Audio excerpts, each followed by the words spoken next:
Bem, pessoal, eu sou o Dr. Germano Pinheiro Medeiros, trabalho com a equipe de cirurgia da coluna e tivemos um infarto no pós-operatório de uma cirurgia cervical de um paciente de 85 anos com mielopatia. E apesar de ter conhecimento das diretrizes da Sociedade Brasileira de Cardiologia, o resultado positivo da troponina nos colocou em uma situação de não ter certeza do manejo do paciente na situação do infarto, né, no terceiro dia de pós-operatório. Então eu resolvi fazer uma breve revisão narrativa, procurando entender melhor a situação e para que a equipe de cirurgia e a anestesia pudesse discutir melhor o tratamento dessa intercorrência no pós-operatório. Então vou falar um pouquinho de lesão miocárdica após cirurgia não cardíaca, que tem a sigla do inglês MIMS, infarto miocárdico perioperatório, PMI do inglês também.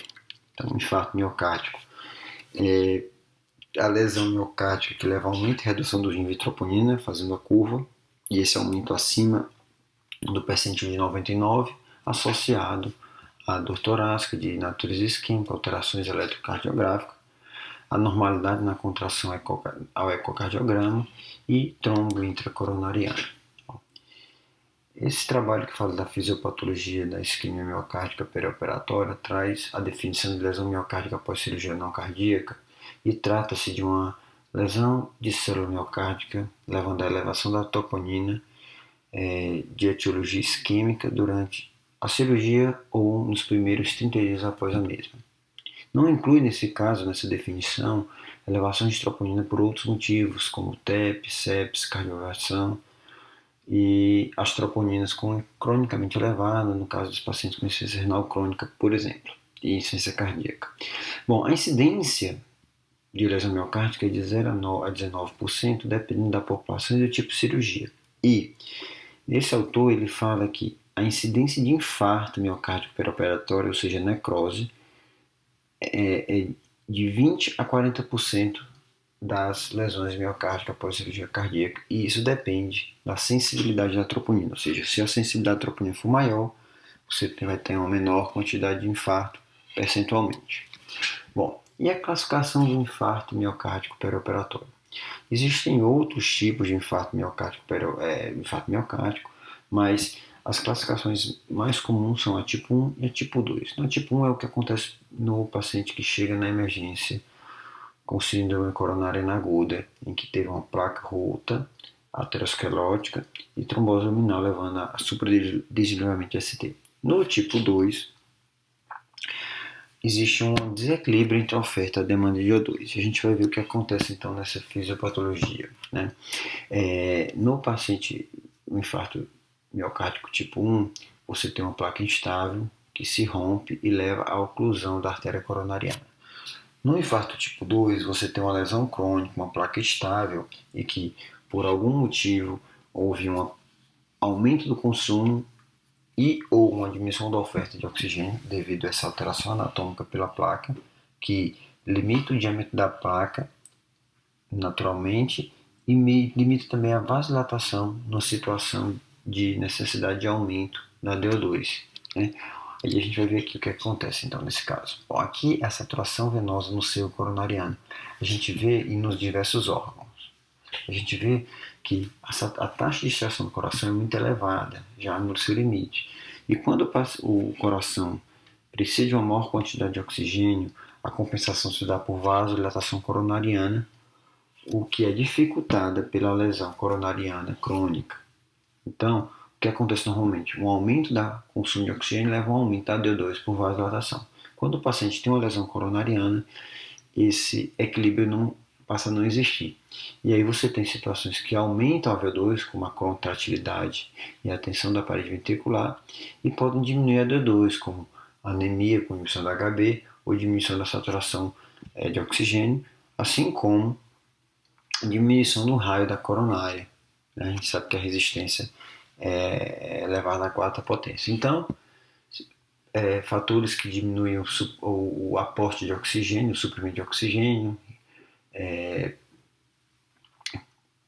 frequência cardíaca elevada, diminuindo o tempo de diacho, arritmias, hipotensão, vasoconstrição coronariana e fatores que podem aumentar a demanda também, frequências cardíacas elevadas, estresse de parede miocárdica e etc. Então, a causa mais comum de infarto miocárdico perioperatório é a tipo 2. Os estudos, a maioria dos estudos trazem como no máximo a tipo 1, 150%.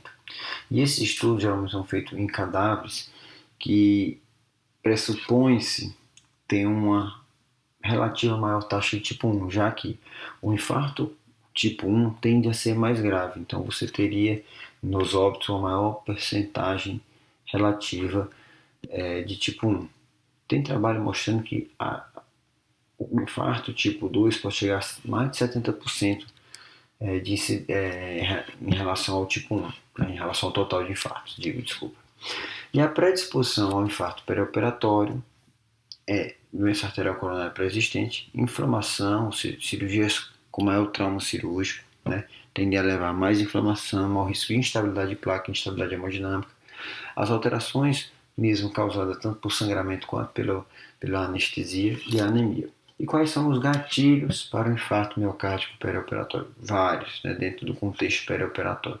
O trauma tecidual, técnica anestésica, alguns trabalhos falam de tratamento cirúrgico de aneurisma aórtico como peridural trazendo proteção miocárdica, né? Manipulação de vias aéreas, paciente tem difícil pode fazer hipóxia, volemia do paciente, hipovolemia com diminuição da perfusão coronariana, hipotermia que pode levar a resposta com aumento do consumo de oxigênio, dor que leva ao aumento do tônus simpático, sangramento levando a anemia, resposta ao estresse, o próprio tônus simpático pós-operatório, todo o contexto do perioperatório, depressão respiratória causada por anestésicos ou mesmo por doenças respiratórias, alterações hemodinâmicas, hipóxia por distúrbio VQ ou mesmo hipoventilação. Então, tudo isso pode ser fator desencadeador do infarto miocárdico perioperatório. Quando um anestesista fala que o paciente às vezes precisa ser melhor compensado para a cirurgia, ele não está preocupado nem com ele mesmo, porque a taxa de infarto intraoperatório na sala de cirurgia é bem menor do que a do pós-operatório, né? 20% na sala de cirurgia, 80% no pós-operatório, né? Até 40% dos óbitos pós-operatório estão relacionados à lesão miocárdica. E quando o paciente tem uma troponina elevada no pós-operatório, a chance de óbito aumenta em 10 vezes. Por isso que as diretrizes, algumas diretrizes trazem que deve-se monitorizar a troponina no pós-operatório. E a maioria desses eventos ocorre até o terceiro PO, que também é uma sugestão de algumas sociedades de se monitorizar essa troponina até o terceiro dia de pós-operatório. Bom, e a apresentação? Até 90, as primeiras 24 horas, até 90% acontece, 90% dos infartos acontecem nas primeiras 24 horas, certo? Porém, dor torácica, a incidência de dor torácica é muito baixa e mesmo outros sintomas também, a sensibilidade não é baixa. E mesmo as alterações do eletrocardiograma, a sensibilidade é muito baixa, mas por se tratar de um exame de baixo custo e baixo risco, a recomendação de fazê-los, principalmente em pacientes sintomáticos e de alto risco. Esse outro trabalho aqui trouxe que até 80% dos casos de AM pós-operatório não apresentam sintomas e também corrobora a baixa sensibilidade do ECG em detectar isquemia. Traz também que o ecocardiograma pode ser utilizado no pós-operatório, mas também a sensibilidade não é boa. Então acaba que a troponina pode ser um critério único de diagnóstico dessa lesão miocárdica. E esses biomarcadores, eles, no mínimo, são estratificadores do risco, né? Então, fala-se que deve-se fazer um rastreamento por 3 dias após a cirurgia, né? E uma troponina elevada está associada ao aumento de mortalidade. E qual seria a vantagem, então, de se rastrear? Os autores viram que o tempo entre a lesão miocárdica e o óbito girava em torno de 9 a 12 dias. Isso, então, daria tempo para intervenções que pudessem melhorar esse prognóstico. Por isso, passou-se a indicar o rastreamento ativo de alterações de troponina. Lembrar, quando for avaliar essa troponina, que existem pacientes cardiopatas que podem ter uma elevação crônica. Então, é importante que se elucide se o paciente fez a curva de troponina. Sabendo que a maior causa de infarto é o tipo 2, né, de lesão miocárdica é o tipo 2, Sinais vitais com frequência cardíaca e pressão são importantíssimos, já que são os fatores predisponentes ao infarto tipo 2. E intervalos sem medida podem ter período de hipotensão que podem ser gatilho para o infarto. Inclusive, a oximetria e o manejo da oxigenação levou à diminuição do infarto miocárdico perioperatório. Uma dúvida que eu particularmente tinha quando li as diretrizes da Sociedade Brasileira de Cardiologia é como deveria ser feito o ECG, já que ela sugere que deve ser feito o ECG nos primeiros 3 dias de pós-operatório. Bom, contínuo ou diário, né? Contínuo com cardioscopia ou o eletrozinho de 12 derivações. Bom, se você tem um monitor e você diminui a sensibilidade de alterações do segmento ST, o alarme de alterações do segmento ST, você diminui essa sensibilidade, você pode estar monitorando de maneira mais adequada. Mas isso não é uma regra, não é uma realidade. Então, deve-se sim fazer um ECG de 12 derivações todo dia nos primeiros 3 dias de pós-operatório. Bom, esses autores aqui, por outro lado, sugerem alguns problemas de se fazer a medida da troponina de rotina. Ele fala que se você for medir pacientes de baixo risco, que são pacientes que têm baixo valor preditivo e que têm baixa taxa de mortalidade, você pode acabar elevando a quantidade de intervenções sem necessidade e aumentando a morbidade desses pacientes. Lembrar que nesse rastreio você tem que considerar outras possibilidades de elevação de troponina, sepse, TEP, por exemplo. E eu achei bem interessante que se enquadra bem na situação que eu citei no começo da aula em que a gente viveu nessa semana, a ausência de protocolo efetivo em resposta à elevação de troponina. Isso é uma realidade.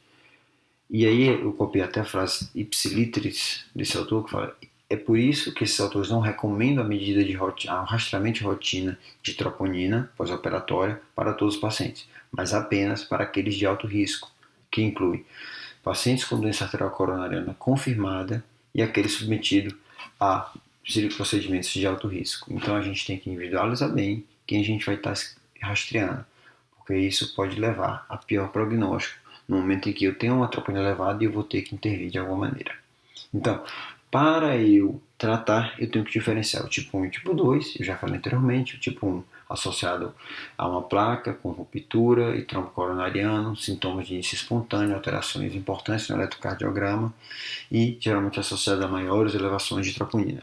No tipo 2, oferta e demanda, os pacientes muitas vezes são submetidos a longos períodos de taquicardia, aumentando o consumo de oxigênio, a longos períodos de hipotensão, por isso a necessidade de monitorização desses sinais vitais, muitas vezes com insuficiência respiratória ou por doenças mesmo, distúrbio VQ ou mesmo por efeito residual de anestésico, e muitas vezes anemia, quando a gente não trata a anemia de maneira adequada. Bom, lembrar que o tratamento dos dois tipos de infarto são bem diferentes, e o tipo 1 prega anticoagulação, inibição plaquetária e revasculação miocárdica, percutânea normalmente, que é o que é mais rápido.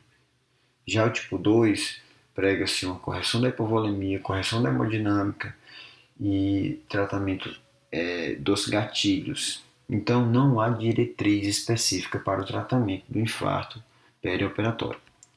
E esse autor fala o seguinte: devido à nossa falta de conhecimento sobre a fisiopatologia, é incerto se o benefício do tratamento do infarto miocárdico perioperatório é semelhante ao enorme benefício do tratamento do IAM espontâneo. Mais uma vez, deixando bem claro aqui que o tratamento entre aspas, da elevação de troponina pós-operatório, ela deve ser muito bem individualizado e muito bem discutido, e não apenas tratar como um paciente que chega no pronto-socorro com uma elevação do segmento ST.